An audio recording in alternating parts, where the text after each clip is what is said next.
physicians, physios? So just have a sense of who I'm talking to, okay. And how many are newbies? How many is this like training day? Is that the majority of who's here? And how many haven't put their hand up? Half of you. So you're just randomly here for free lunch, I guess. Perfect. All right. I'm not going to use a mic. I assume everybody can hear me. I'll keep my mask on. No touching, no intimacy, except with Glenn, maybe later. Usually when I come here, I show you a bunch of gory pictures with a specific lesson, a specific teaching point around trauma or assessment on Hill. And today I just wanted to sort of take a higher level view about keeping it simple and a little bit of structure around how we think in the Emerge, which is how you should think in the field. And I'm connecting those two things because we're all in the circle of care. We're all providing care for the patients. It's just longitudinal care. You guys see them first. We often see them in the middle or last, but we're on the same team, and that's why we want you coming to the Emerge department for observation. I was speaking to Wynn this morning about the Observer program, and the question was, is it going to happen this year because of COVID? And the answer is, we don't know.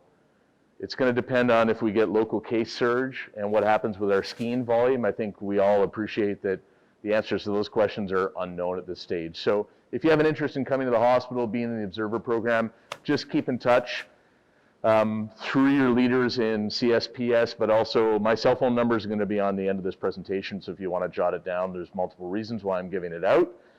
You can keep in touch with me directly, okay?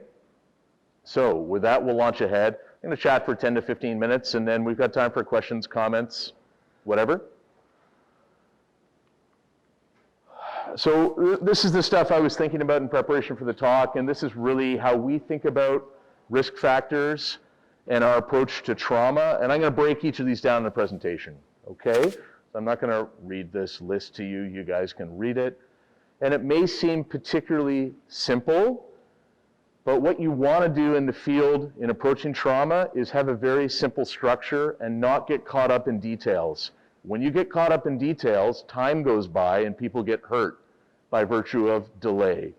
So the best thing you can do is keep it simple, collect a good story, work within your realm of expertise, which is initial assessment, packaging, transport, and get people to us. That's what counts. And I'll reinforce that at the end, okay? So one of the worst mistakes you can make that is often based on your curiosity or your interest in solving a problem or trying to make a diagnosis. And occasionally you have to be prepared to admit it to yourself. Also, ego is to go down a rabbit hole, make it too complicated, get in too many details, and you delay the definitive care for the patient. So if you keep your eye on the ball, and that is the patient, you'll keep it simple. Okay, so let's break each of these things down. So for some of you that haven't done this for a long time, I think this would be useful structure. And I'm happy to send this out. I can send it to Wynn, and Wynn, you can distribute it to everybody, okay? Because it's just a very clear framework. That's why it's white. It's calming and soothing, okay? What do I mean by age-related prevalence? This is risk stratifying the person that's in front of you. Someone with gray hair has a potentially completely different set of injuries in relation to trauma than someone who's young. Young people are built like Gumby. They're bendy, they're springy, they're bouncy. That's why you will see kids in your career, everybody here, you'll see little kids that fall off the chairlift. Sometimes 10, 20, 30 feet. Most of the time what happens is nothing. They hit the ground, everybody freaks out, parents are crying in the lift, the kid cries briefly, then gets up and skis down. That's what happens, okay? That's a Gumby patient. That's very different than most of us who are in this room who have gray hair. If we fall off a chairlift, something bad's gonna happen. We'll be lucky to be alive, and certainly we'll have a bunch of broken stuff. So there's an age-related prevalence of injury based on quality of the body, and there's an age-related prevalence of underlying disease. So a lot of the patients that you're gonna see on the Hill, if they have gray hair, you have to make an assumption that they have some chronic illness that may have an impact on their acute injury as well. So a young person's far less likely to have any disease, right? And a young person is going to survive trauma much better, sometimes have an innocuous injury for a very concerning mechanism. So the take-home message here is if your patient has gray hair, be aware.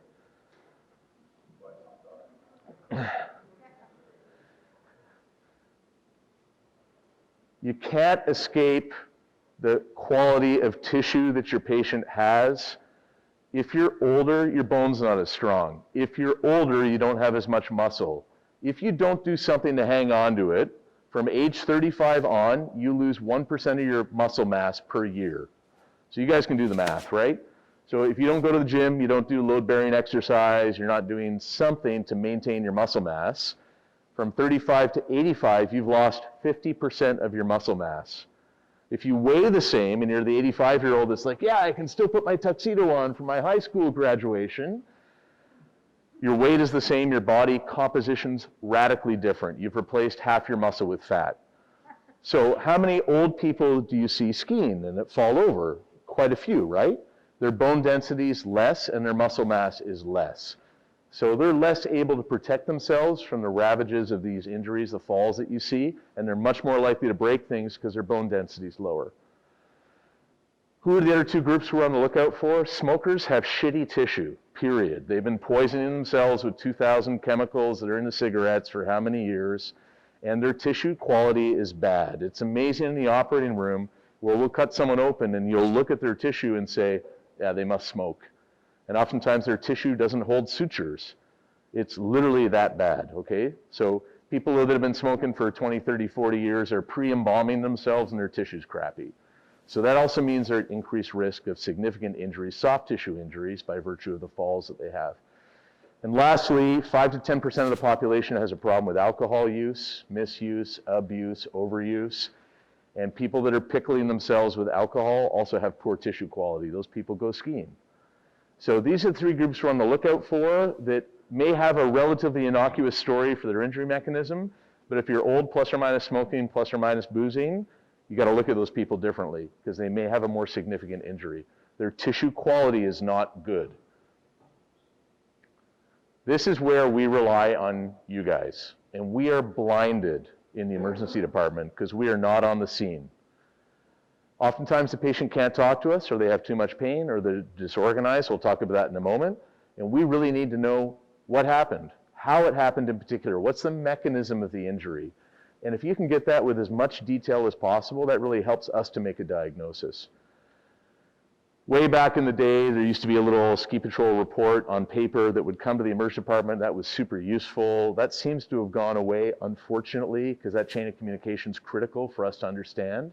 Now what we rely on is that you guys tell a good, concise story to EMS, and the EMS tells a good, concise story to us. You would appreciate that that is a risk for broken telephone, right? That story can be amended or adjusted unintentionally as it gets repeated over and over. So the more clear you can be to EMS, the more clear they can be to us. One of the reasons why my phone numbers, we'll talk about at the end of this talk, is sometimes we want to hear directly from you about the story. So as much richness in the story, how, when, where, why, it's like legal dogma. That's the key to the diagnosis. What we don't want to practice in the emergency department is veterinary medicine, right? Which is like, I have no idea what the hell's going on. The patient can't talk to me. Now I got to basically do a bunch of tests and imaging and go shopping, and that's crappy medicine. And it leads us oftentimes to a non-specific diagnosis. So as much info as you can give us, that's good. Kinetic energy is 1/2 mv squared. Kinetic energy is 1/2 of your mass times velocity squared. So this matters for what you're going to see on the ski hill. Look, someone that collects their skis in a snowplow, getting off the chairlift at the top, they're jammed in a 6-pack, someone runs over their tails, their knee is twisted, they hear a pop, they fall down. What's that injury? ACL, they tore their ACL. That's a low energy mechanism. I'm not worried about that patient having something else. Do they have a neck injury? Do they have a splenic laceration? Do they have a pelvic fracture? Do they have a closed head injury of significance? I know by the mechanism, wedge, someone went over my skis, internally rotated one side, I'm getting off the lift, I felt a pop in my knee, now it feels unstable. That's an isolated ACL, nothing else bad is going on with that patient. But if you have high speed, and or a heavy person, and or a differential in mass, a big person hits a small person, I'm very interested now, because something bad is likely going to happen as an outcome. Just by virtue of mechanism plus energy equals badness. If you have an innocuous mechanism that's low energy in a young person, you can be reassured. If you have a concerning mechanism with high energy in an old person, that is very worrisome. That's keeping it simple. Those three things are all I need to know. That person's probably going to get admitted to hospital before I even see them. Those factors predict that something bad's going to happen. And as always, I'm putting collision in here. So two skiers that hit each other, or a skier that hits snowmaking equipment, or a tree. Again, getting to the end here, that's where we want to call from you guys, because that's a rapid deceleration injury that tends to tear stuff inside the body that ends up with a final common pathway of being dead. So beware of collisions. Even if they seem innocuous to you, the mechanism and the energy are significant. Okay, what makes a mess of you guys trying to assess people? If the most important thing is the story, what if the story is noisy or messy? So altered level of consciousness. You can't speak to the patient. They're not awake or they're not making sense. They've had a significant closed head injury. Then it's veterinary medicine, Then we're watching them and scanning them often serially. English as a second language is an increasing problem in these rural areas because of the amount of people that come up from Toronto that are day tripping, that also tend, by correlation, not to be particularly good skiers. So we've certainly seen in the past 10 years an increase in people that require translators in the emergency department. And I suspect that's probably some of your experience if you're working at Blue Mountain as well. If the most important thing is the story and someone can't talk to you, you're hamstrung. No witness. That secondary information is really important. And then this is a minority of patients, but it's a very frustrating patient. That's someone that you think, geez, they haven't had a head injury, but they sure act like it. They're inherently incapable of telling a rational, clear story. And we have to pester them. For those of you that have been with me in the emergency department, one of the things I do all the time is pester people incessantly till I'm really clear that I understand exactly what happened. Okay? Some people just don't have the capacity for organized thinking. And one of the challenges for you guys you'll have to sort out is, did you bang your head or are you just dumb? Dumb.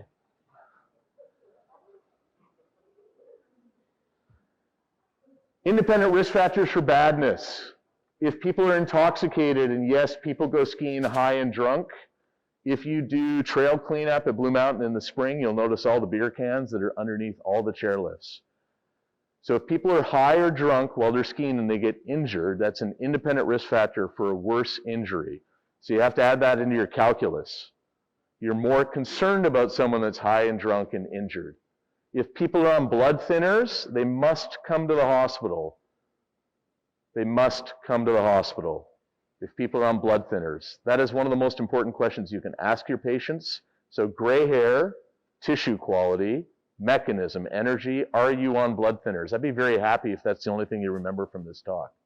If someone older is on a blood thinner, and to clarify, that's not aspirin.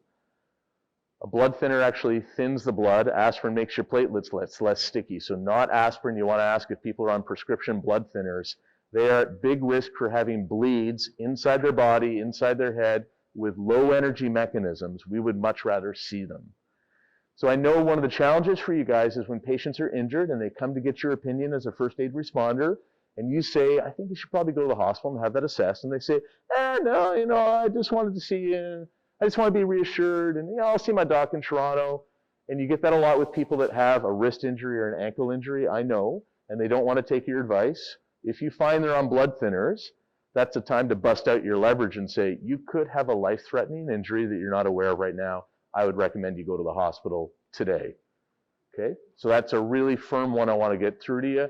And patients more and more on blood thinners for a whole host of medical indications.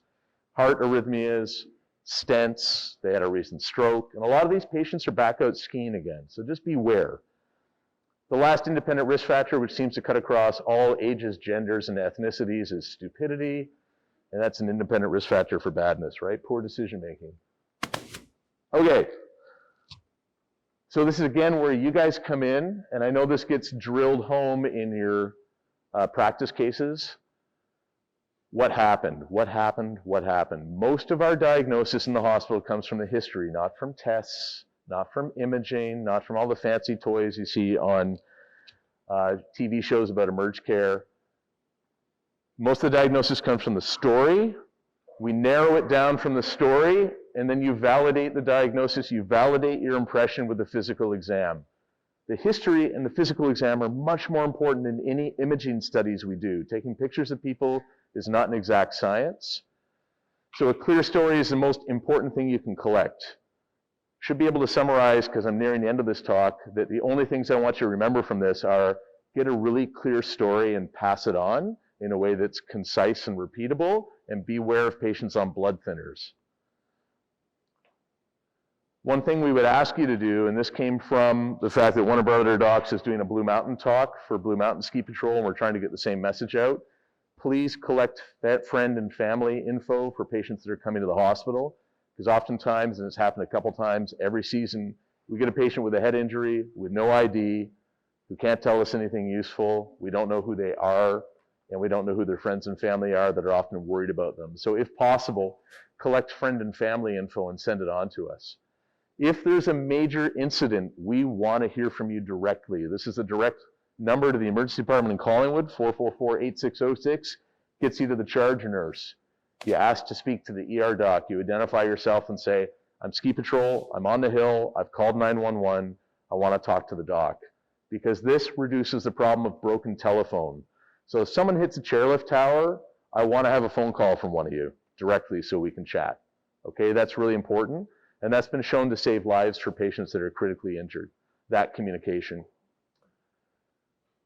For outcome, or if you're interested in what happened to your patient, you're worried about them, you guys are part of the circle of care. We want to talk to you in debrief sessions. We certainly do that for major incidents. That's my personal cell phone number.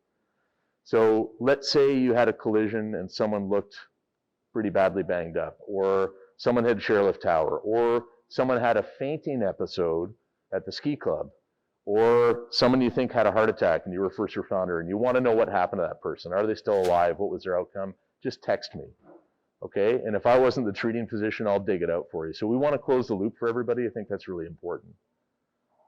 Okay? So you can take a picture of that screen, or again, Wynn can send this presentation out. So first of all, you know, the people that you're seeing are adults. They make their own decisions, and you're just an advice giver. We're all just advice givers, ultimately, you know. Half the time in the emergency department, I'm sure today, many times I'm going to think like, I might as well just be working at Starbucks because I'm just a clerk. You know, all you do is just give advice. People make their own decisions and they live with the outcomes. So that's number one. It's not your obligation to be everyone's parent. But what you do say to them is, if you have a bleed in your head or your chest or your belly, it can be life-threatening and you may not be aware of it right now.